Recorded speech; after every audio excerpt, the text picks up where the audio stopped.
It's been getting quite busy recently.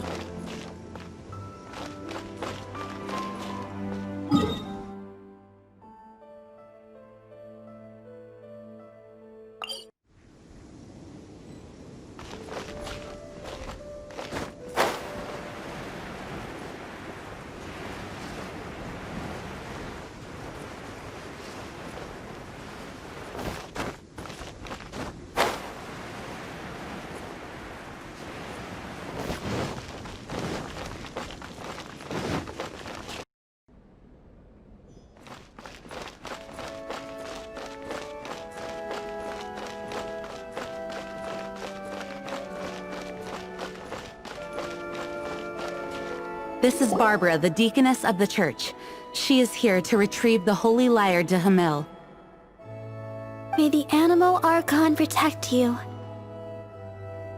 I'm not really in a position to speak compared to our acting Grand Master, but I still want to thank you all on behalf of all of Mondstadt for your assistance. Fortunately, everything was resolved peacefully. I can't imagine how an all-out war between the military and the dragon would have ended. Now the Fatui have no choice but to keep their mouths shut. They must be annoyed that things didn't turn out as planned for them. This time, they even lost their best excuse to pressure the Knights of Favonius. Diplomatically speaking, they gained nothing, and on the contrary, simply proved just how vexatious they can be. Sounds like quite the story. So, did you bring the holy lyre with you? We cannot ask you to keep defending the lyre forever. The Seneschal has been pressing me for a while now. We, did bring it with us. It's a little... Oh, don't worry. I'm not here to collect rent. The church has always received special funding.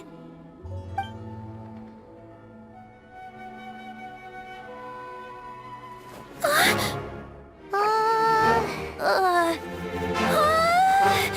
Holy Lyre! Lord Barbados!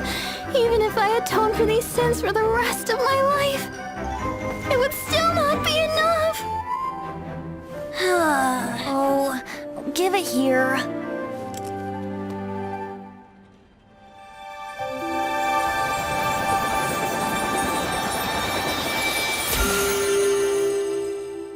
How could this Holy Lyre, but how? Huh? Let Paimon see! No. I don't know how you managed to fix it, but you'll never touch the lyre again! We, really should get going. That trick I used to repair the Holy Lyre. I mean, the magic I used isn't going to hold forever, you know. What? Tone deaf, Bard! Hey, don't go!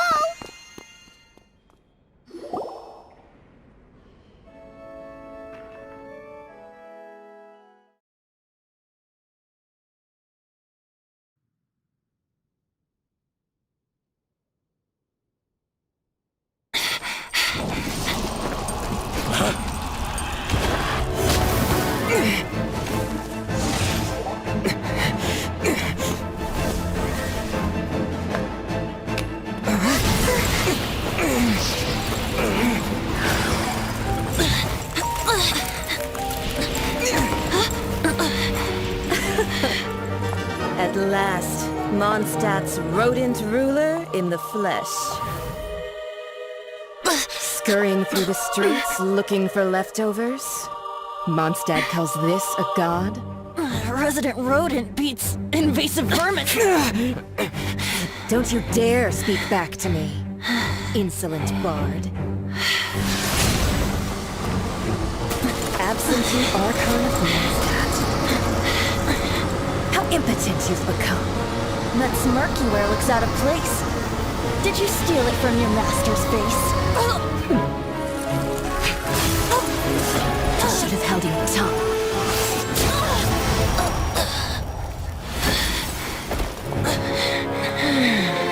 So, this is a gnosis. Wouldn't be caught dead wearing this ugly thing in public.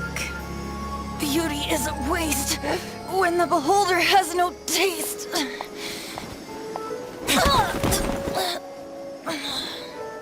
Fenty!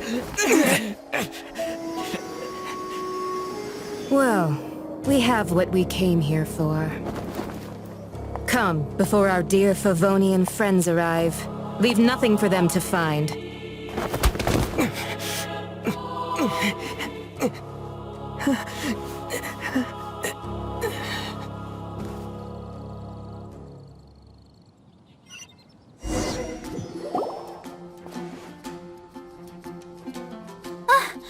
Honorary Knight, you're awake.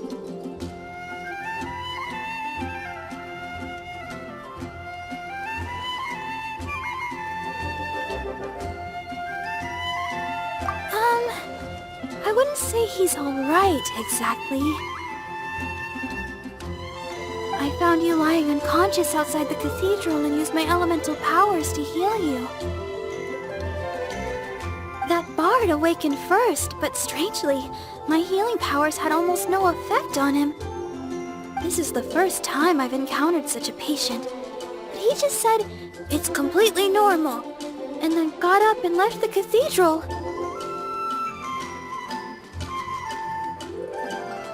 He left? Already? Where'd he go? The symbol of Mondstadt's hero. That's what he said. I wanted to stop him, but Jean... I mean, Master Jean said to let him leave. How strange.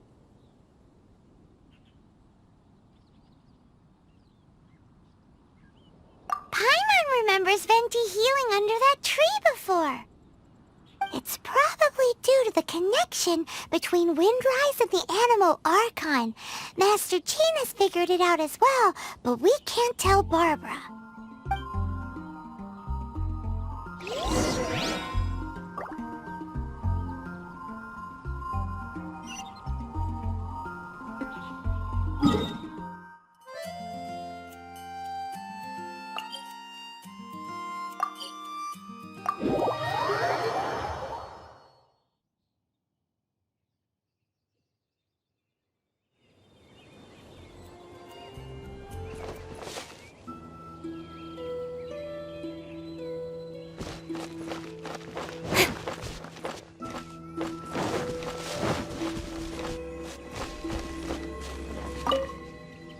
The wind amongst the branches is good. I love the way it smells. I said the exact same thing last time. Why do I only say these things when I'm down on my luck? So you noticed. This isn't something I'm meant to discuss with ordinary people, but I suppose I can let you in on the secret. As you know, visions are external magical foci that only a small minority of people possess. They use these visions to channel elemental power. In truth, every wielder of a vision is one who can attain godhood and ascend to Celestia. We call such people allogenes. Allogenes? Paimon's never heard of them before. That's because this is a secret that only Archons are privy to. We don't need primitive tools like visions. Instead, each Archon has an internal magical focus that resonates directly with Celestia itself, known as a gnosis.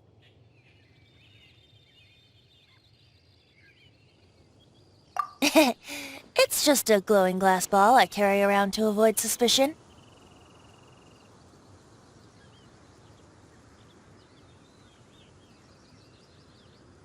So who was that nasty woman who sent Paimon flying and stole your nose? Her name is Signora, number 8 of the Harbingers.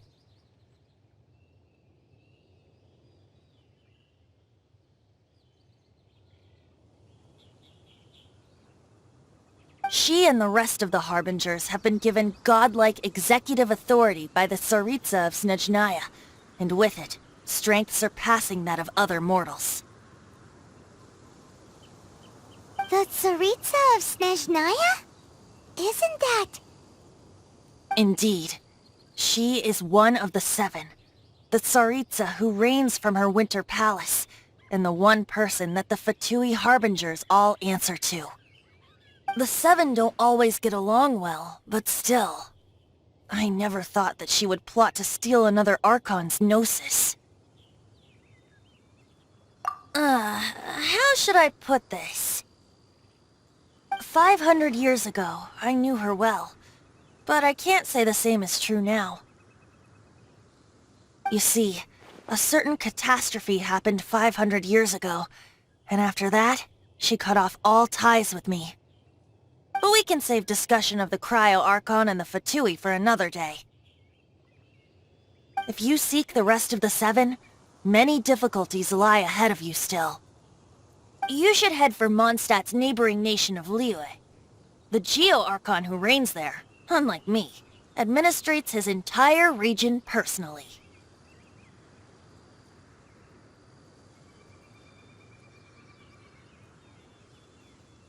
He only descends once every year to give his divine predictions, which set the direction for Liyue for the rest of that year. Even so, it sounds like he works much harder than a certain someone, In any case, this year's Rite of Descension is soon to begin. If you miss it... What? Oh, why didn't you tell us before? Well, then bye! We're going! One moment, Windborn Outlander. Yup. Traveler, as you set off on your journey once again, you must remember that the journey itself has meaning. The birds of Tevat, the songs in the cities, the Tsaritsa, her Fatui and the monsters, they are all part of your journey. The destination is not everything, so before you reach the end, keep your eyes open. Use the chance to take in the world around you.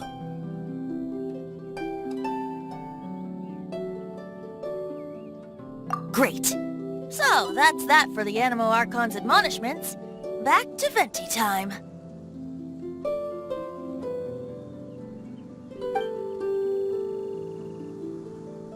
If you want to chat, now's the time. A bard stays not always in a single climb.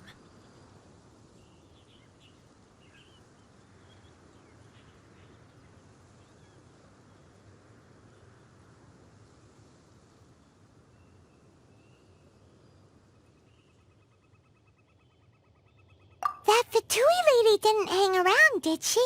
She just grabbed your Gnosis and left? She wanted to avoid any eyewitnesses from the Knights of Favonius. The slightest slip-up here would have destroyed the Fatui's diplomatic relations with the Knights. So they're just gonna keep acting like Mondstadt's allies as if nothing happened? If only the Seven Nations had banded together against the Abyss Order in the first place. The Fatui possess the strongest military among the Seven Nations, yet they've used it to steal the Holy Lyre, covet the power of gods, and use Dvalin as a bargaining chip against the Knights. Speaking of the lyre, didn't Diluc say something like this before? He said that the Fatui could only run amok across the Seven Nations and threaten the Knights because of the Harbingers. Yes. As I said earlier, the Cryo Archon has given them authority and strength beyond that of other mortals. The Tsaritsa... I haven't seen her in 500 years. What is she thinking? What's her plan? Whatever the answer is, I have a feeling it's only going to make your search for the Seven all the more difficult. If you want to chat, now's the time. A bard stays not always in a single climb. As I said before, vision wielders are known as allogenes and may ascend to Celestia. A Gnosis is a higher-order nexus of elemental manipulation and is emblematic of an Archon's status as one of the Seven. But as for which of the Seven took your brother, I'm sorry, I don't know. Wait, as one of the Seven, I'm not clear of suspicion yet either, am I?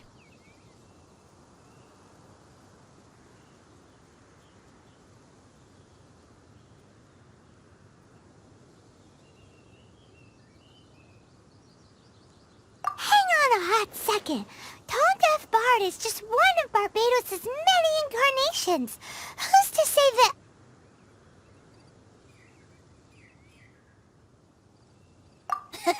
We're a great team indeed. Say, once you find your brother, how would you like to become one of the new Four Winds? You don't seem too into it. Hey, Tone Deaf Bard! If being one of the Four Winds means free food, you can consider Paimon. If you want to chat, now's the time. A bard stays not always in a single climb. Well then, best be off to Liyue. If the dissension ritual you failed to tally, then another year you must dally.